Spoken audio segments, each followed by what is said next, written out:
जय हिंद दोस्तों, आप सबको इंडिया में जान पर स्वागत है। दोस्तों, आप सब जानते हो नुपुर शर्मा जी के मुद्दे को लेकर अब पिछले 8-10 दिन में कैसे लगातार बेवजह विवाद को बढ़ाया जा रहा है। क्योंकि अगर आप देखोगे, नुपुर शर्मा जी जो भी कहा था वो एक तरीके से उनके किताब में लिखा हुआ था। और ऐसा नहीं है कि नुपुर शर्मा जी अचानक बहुत सारे बयान दे दिए। उनको बार बार उकसाने के बाद, जब से आपको पता होगा ज्ञानवापी का फैसला आने के बाद या फिर ज्ञानवापी में हमारा सिबलिंग मिलने के बाद जो भी विवाद हो रहा था, बार बार हमें एक तरीके से ताना मारा जा रहा था कि तुम लोग कहीं भी सिबलिंग को ढूंढ सकते हो वगैरह वगैरह। आप सब जानते हो, मैं उस चीज से नहीं जाना चाहता हूं। तो बाद में वो आहत होकर वो चीज को बोले जो उनके किताब में लिखा हुआ था। ऐसा नहीं है कि एक तरीके से वो मन में कुछ अपमान करने के लिए बोले हो। और आप सब देख सकते हो पिछले 10-12 दिन से सब उनको गाली तो दे रहे हैं, लेकिन उन्हें कोई करेक्ट नहीं कर रहा है कि नहीं तुम ये चीज गलत बोले, ये चीज नहीं है। मतलब जो चीज अगर जाकिर नाइक बोलेगा तो वो नॉलेजेबल होगा, लेकिन अगर नुपुर शर्मा या फिर कोई गैर हिंदू बोलेगा तो वो एक तरीके से आप कह सकते हो गैर कानूनी हो जाता है। लेकिन छोड़िए, आप सबको पता होगा कतर एक तरीके से प्रोटेस्ट किया था ये सारे मुद्दे को लेकर, क्योंकि देश में कुछ गद्दार हैं जो उसे अरब में ट्रांसलेट करके अरबी जो उनके नाजायज बाप है उनके पास भेजे थे। तो फिर कतर ने प्रोटेस्ट किया था। लेकिन बड़ा वजह ये है, कतर ने जो भारत को सरकार को क्रिटिसाइज किया था या फिर माफी मांगने के लिए बोला था, उसका मेन रीजन ये नहीं था कि उनको आहत हुई, उनका धर्म का अपमान हुआ वगैरह वगैरह। मेन रीजन था इकोनॉमी, क्योंकि भारत ने एक तरीके से कतर की इकोनॉमी को झटका दे रखा है ट्रेड में। इसी वजह से वो चीज का गुस्सा वो नुपुर शर्मा के ऊपर निकालना चाह रहा था। अब कतर तो चलो ठीक है, कतर जैसे छोटे देश के एक तरीके से आप कह सकते हो भारत को झुकना नहीं चाहिए था, कतर की कोई भी मांग को नहीं मानना चाहिए था। उसका रीजन भी मैं बताऊंगा, क्योंकि अगर मैं अभी से हिंट्स दे दूं, कतर में जितना कतरी लोग नहीं है उतने ज्यादा भारतीय हैं। इसके साथ साथ अब मिडिल ईस्ट में भी और एक देश जो ये देश में इलीगल प्रोटेस्ट कर रहे हैं या फिर जो उछल रहे हैं उनको एक तरीके से झटका दिया है, और वो देश है कुवैत। कुवैत में आप अब न्यूज का हेडलाइन देख सकते हो। कुवैत में जब पिछले फ्राइडे को नमाज के बाद कुछ लोग मस्जिद के बाहर प्रोटेस्ट कर रहे थे कि नुपुर शर्मा जी ने ऐसा क्यों बोला, उनको सजा दो वगैरह वगैरह, उनका जो नोटंकी चलता है। अब वो सारे जितने भी मुस्लिम इंडियन वर्कर थे, कुवैत ने ये फैसला लिया है वो सबको एक्सपर्ट मतलब डेमोन्स्ट्रेशन टू बी डिपोर्टेड, मतलब उनको भारत वापस भेज दिया जाएगा। कुवैत की गवर्नमेंट ने ये जो फ्रिंज एलिमेंट है उनके हिसाब से बिल्कुल भी उनको एंटरटेनमेंट नहीं किया है। जो भी मुस्लिम वर्कर मतलब प्रदर्शन कर रहे थे नुपुर शर्मा जी के खिलाफ, उनको एक मुस्लिम देशी, और वो अरबी है, ऐसा नहीं कि कन्वर्टेड है इनके तरह, वो उनको वापस भेज रहा है। इसके पीछे भी क्या वजह है वो भी मैं आपको डिटेल्स में बताऊंगा, और कुवैत के साथ भारत का रिलेशन कैसा है वो भी जानेंगे। जानने के लिए आप आखिर तक के वीडियो को देखते रहिए और ज्यादा से ज्यादा लाइक शेयर करना बिल्कुल मत भूलिए। एक बात तो आपको मानना पड़ेगा, नुपुर शर्मा जी ने बिना कुछ किए बस कुछ स्टेटमेंट देकर ही अब जितनी भी मुस्लिम कंट्री है वहां पर खलबली मचा दिए हैं। अब आते हैं पहले कतर के ऊपर। देखिए, आपको अगर मैं ट्रेड वाइज बताऊं, आप सब जानते हो मिडिल ईस्ट में जितने भी कंट्री है, जितने भी मुस्लिम कंट्री है, अगर वो अभी तक जिंदा है या फिर उड़ रहे हैं, वो क्रूड ऑयल की वजह से। क्रूड ऑयल के पहले ये लोगों का हालत क्या था आपको पता होगा, चोर ही थे, डाकू ही थे जो जाकर लूट रहे थे।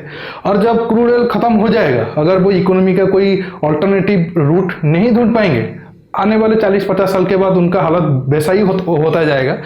बड़ा प्रॉब्लम कतर को ये है, 2019-20 में भारत का ट्रेड कतर के साथ था $9 बिलियन के आसपास। 21-22 में वो ट्रेड तकरीबन $16 बिलियन तक पहुंच गया, और उसमें ज्यादातर कतर को फायदा था। मतलब भारत कम इंपोर्ट करता था, ज्यादा एक्सपोर्ट करता था, और एक्सपोर्ट में आप सबको पता है वही क्रूड ऑयल और गैस। लेकिन इसी साल क्या हुआ, कतर को लगा कि जिस हिसाब से बढ़ रहा है ट्रेड, तो इस साल $20 बिलियन को छुएगा और कतर को बहुत ज्यादा फायदा होगा।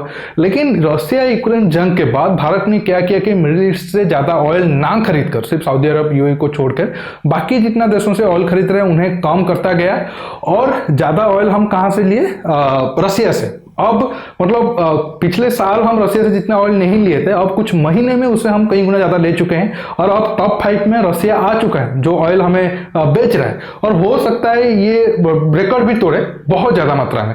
तो अगर हम देखिए, हमारा डिमांड लिमिटेड है, हमारा डिमांड अभी 100 है। अगर हम पहले 70 मिडिल ईस्ट से ले रहे थे, 10-15 रशिया से ले रहे थे, अगर अब वही चीज हम 50-60 रशिया से ले रहे हैं, तो वो चीज कम अगर होगा तो ये सारे देशों से होगा। अब इनको इसी चीज से प्रॉब्लम है, भारत क्यों उससे कम ऑयल खरीद रहा है या इसी साल वो ट्रेड उस हिसाब से नहीं जाएगा। उस चीज का गुस्सा अब वो नुपुर शर्मा के ऊपर निकाल रहे हैं, नहीं तो बाकी कुछ भी नहीं था। लेकिन कुवैत एक जैसे आपके तरीके से पहले कुवैत के ऊपर जाने से पहले मैं आपको बता देता हूं मैं पहले शुरू में क्यों कहा भारत को ये जैसे छोटे मोटे देशों के आगे क्यों नहीं झुकना चाहिए था। अगर आप देखोगे कतर तो एक तो ग्रे लिस्ट में जाने का खतरा है पाकिस्तान और टर्की के बाद, और जिस हिसाब से वो काम कर रहे हैं आप देखोगे दुनिया का हर एक आतंकवादी का हेडक्वार्टर कतर में है। उनको बहुत पहले ग्रे लिस्ट में होना चाहिए था, लेकिन आप सबको पता होगा अमेरिका ब्लैकमेल करने के लिए या फिर ऐसा काम अमेरिका जो खुद डायरेक्ट नहीं करता है दूसरे तीसरे देशों के थ्रू करता है, उस लिस्ट में कतर है, इसी वजह से बचा हुआ है। जब तक अमेरिका का बात मानता रहेगा तो ठीक है, जब तक नहीं मानेगा वो ग्रे लिस्ट में चला जाएगा। ग्रे लिस्ट क्या, कतर को तो ब्लैक रेड जितना भी ऊपर का लिस्ट है उसमें डालना चाहिए। थोड़ी अगर आप कतर की डेमोग्राफी को देखोगे, ज्यादा लोग नहीं है, 30 लाख लोग हैं, 28 लाख 30 लाख के बीच लोग हैं। आप देखो दुनिया में शायद कतर जैसा और भी बहुत कुछ कम देश होंगे जिनमें खुद कतर की पॉपुलेशन नंबर 4 पर है। ऊपर सबसे कौन है, इंडिया, बांग्लादेश, नेपाल, फिर कतर, और कतर की पॉपुलेशन 18 लाख है। अगर आप इंडिया बांग्लादेश नेपाल को ऐड कर दोगे तो 15 लाख, 50% से ऊपर सिर्फ हमारी लोग हैं, और पाकिस्तान भी नीचे है 1.5 लाख। और ये जो 15 लाख है उनमें से 80% हिंदू है। नेपाल में तो एक तरीके से मेजोरिटी हिंदू है, और जो इंडियन ऑरिजिन के लोग भी उनमें से मेजोरिटी हिंदू है, क्योंकि जो कतर के लोकल लोग, जो उनके लोकल लोग हैं, वो उनको ईमानदारी वाइज उनको लगता है कि जो हिंदू लोग हैं वो अच्छा काम करते हैं, जबकि मुस्लिम अगर वो कंपेयर करें तो। लेकिन कुछ, जैसे मैंने आपको कहा, कुछ इकोनॉमिक रीजन था, कुछ पॉलिटिकल रीजन था, उसको वो बढ़ा चढ़ा कर ये सारे हंगामा किए। भारत को बिल्कुल भी ये सारे चीजों को इंटरटेनमेंट नहीं करना चाहिए था, लेकिन पता नहीं ये गवर्नमेंट पहले 5 साल कुछ स्पीड में था, अभी लग रहा है कि ये जितना आगे पहले 5 साल में थे उतना तेजी से ये पीछे भाग रहे हैं। आप सबको पता होगा, अगर जो देश के अंदर के पॉलिटिक्स में पिछले 2-3 साल में जो हुआ, मैं आपको बताना नहीं चाहता हूं, आप सबको पता है। अगर आप सोचो, अगर इंडिया का जो 25% जो कतर की पॉपुलेशन है, अगर ये चाइनीज 25% होते ना तो आज कतर नहीं होता, वो चाइना बन जाता। क्योंकि आपको एक इंटरेस्टिंग बात बता रहा हूं, हालांकि उस चीज का नाम भूल गया और मैं जल्दबाजी में भी था तो ज्यादा रिसर्च उस पर नहीं किया, लेकिन ये ट्रू स्टोरी है, अगर आप सर्च करोगे तो आपको पता चल जाएगा। अमेरिका में एक बंदा था और उसके कुछ ग्रुप थे, मतलब उनका कुछ लोग मतलब क्लोज ग्रुप थे उनका, मतलब अमेरिका की गवर्नमेंट के सामने ये मांग था कि वो चीन से सताए हुए हैं और वो चीन में डेमोक्रेटिक गवर्नमेंट को सपोर्ट करते हैं। चीन में डेमोक्रेटिक गवर्नमेंट को सपोर्ट करने का मतलब क्या हुआ, आप जान से जाओगे। तो वो सारे भागकर अमेरिका चले आए। अमेरिकन गवर्नमेंट को लगा नहीं ये तो बहुत अच्छे बंदे हैं, इनके जरिए मैं कुछ चीन में कुछ कर सकता हूं, और कुछ ना भी करूं इंफॉर्मेशन वारफेयर में, इंफॉर्मेशन वारफेयर के लिए तो ये सारे लोगों को मैं आगे बैठाकर चीन के अगेंस्ट उनके मुंह में कुछ भी बुला सकता हूं कि नहीं जिनपिंग अच्छा नहीं है वगैरह वगैरह जो भी है। लेकिन अब कुछ साल के बाद उनके ऊपर बहुत सारे पैसा खर्चा अमेरिका खर्चा करने के बाद अमेरिका को पता चल रहा है, जो लोग ये बोलकर आए थे अमेरिका के पास नहीं हम चाइनीज गवर्नमेंट को पसंद नहीं करते हैं, जिनपिंग को पसंद नहीं करते हैं या फिर कम्युनिस्ट गवर्नमेंट को पसंद नहीं करते हैं, वो खुद कम्युनिस्ट गवर्नमेंट का ही एजेंट है। आप सोचो मतलब किस हिसाब से चाइनीज लोग मतलब काम करते हैं, और बोला जाता है कि हर एक चाइनीज नागरिक उनके स्पाई एजेंट है उनके देश के लिए। लेकिन यही स्पिरिट हमारे अंदर कमी है, खासकर हिंदुओं के अंदर। बाकी ज्यादा बताऊंगा तो पॉलिटिकल हो जाएगा। और बड़ा बात है कि कतर को उसके आसपास एरिया में भी कोई बहुत ज्यादा पसंद नहीं करते हैं। अगर आप मैप में देखोगे, कुछ साल पहले सऊदी अरब का कतर का बीच विवाद चल रहा था। ये आप अगर मैप देखोगे, ये रहा सऊदी अरब बहुत बड़ा एरिया और ये रहा कतर। अगर मैप को थोड़ा जूम कर दे तो ये रहा कतर और ये रहा सऊदी अरब। और विवाद इतना बढ़ गया था कि सऊदी अरब ने धमकी दिया था ये जो लग रहा है लैंड रूट ना, इसको वो खुद कर एक मतलब जमीन वाला पार्ट को अलग कर देगा। मतलब कतर बिल्कुल समंदर से घिरा होगा, कोई भी लैंड आकर सऊदी अरब से नहीं लगेगा। ये हाल तक भी खबर पहुंच गया था, लेकिन बाद में दोनों देशों के बीच विवाद खत्म हुआ। जब ऐसे एक देश है जिसका पॉपुलेशन ज्यादा नहीं है और खुद वहां पर आप देखोगे उनका जितना पॉपुलेशन में 20-30% हिंदू है या फिर इंडियन ऑरिजिन के है या फिर नेपाल में आड़ करके बोल रहा हूं, तो फिर ऐसे देशों को हमें क्या उनको डिमांड को मानने की जरूरत थी। और ऐसा चीज करके हम खुद उनको अभी ये दे दिए कि कल कुछ भी भारत में होगा ये लोग कुत्ते की तरह भुकेंगे आगे जाकर। अब आते हैं कुवैत की तरफ। देखिए कुवैत भी एक अच्छा इंपॉर्टेंट कंट्री है भारत के लिए, और कुवैत के साथ भी हमारा ट्रेड $12-13 बिलियन पिछले साल था, उससे पिछले साल $6-7 बिलियन का था। अब कितना बढ़ा है कितना घटा है वो तो पता नहीं है, लेकिन लग रहा है कुवैत का जो एटीट्यूड है, भारत का ट्रेड कुवैत के साथ अच्छा खासा है। और कुवैत में भी जितना पॉपुलेशन है, हालांकि कुवैत में ऐसा नहीं है कि जो उनका मेन पॉपुलेशन से ज़्यादा बाहर के लोग, ऐसा नहीं है, मिनिमम 40 to 50% कुवैती लोग हैं। बाकी तकरीबन 20% इंडियन ओरिजिन के लोग कुवैत में काम कर रहे हैं। वही अगर आप आंकड़ा देखोगे 40-45 लाख का कुवैत का टोटल पॉपुलेशन है, उसमें से 20% इंडियन ओरिजिन के हैं। अब अगर आप देखोगे, बड़ा सवाल ये है, तो फिर कुवैत में जो मुस्लिम लोग प्रोटेस्ट कर रहे थे, तो कुवैत को ऐसा क्यों मतलब गुस्सा आ गया कि वो अचानक भारत भेज दिया? क्या इंडियन गवर्नमेंट ने कुछ डिमांड किया था? बिल्कुल भी नहीं। आप एक चीज नोटिस करना, जो नमाज के बाद पत्थर फेंकना, ये कहाँ होता है? ये सिर्फ साउथ एशिया में ज्यादातर होता है। कभी आप कोई अरब कंट्री देखे हो?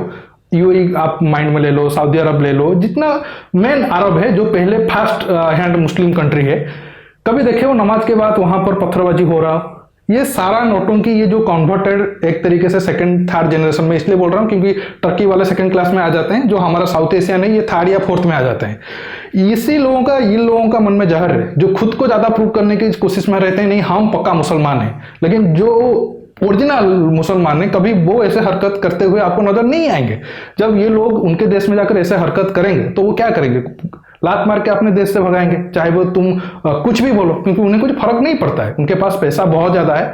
जब लगता है कि नहीं पॉलिटिकली कुछ हमें बोलना चाहिए जिससे हमें फायदा हो, तो वो बोलेंगे। जैसे वो नुपुर शर्मा जी के मुद्दे को लेकर, क्या मुद्दा कोई बड़ा नहीं था, सबको सच पता है, लेकिन उनको पॉलिटिकली फायदा हो रहा था। वो कुछ एक तरीके से भारत के साथ बार्गेनिंग करने के लिए उनके पास कुछ मिल गया था, तो वो कुछ चीज किए। बाकी ये सारी चीजों को वो बिल्कुल भी एंटरटेन नहीं करेंगे। टर्की में क्या हो रहा है आप सबको पता है। टर्की तो वो खुद बोल रहा है कि नहीं पाकिस्तान मेरा बड़ा दोस्त देश है, लेकिन पाकिस्तानी खुद लात मारकर टर्की भगा रहे हैं, क्योंकि वो लोग जाकर टर्की में क्या क्या कर रहे हैं आप सबको पता है। दोस्तों आज के टॉपिक में बस इतना ही। आपको जवाब मिल गया होगा ये जितने भी मुद्दे पर क्या क्या है।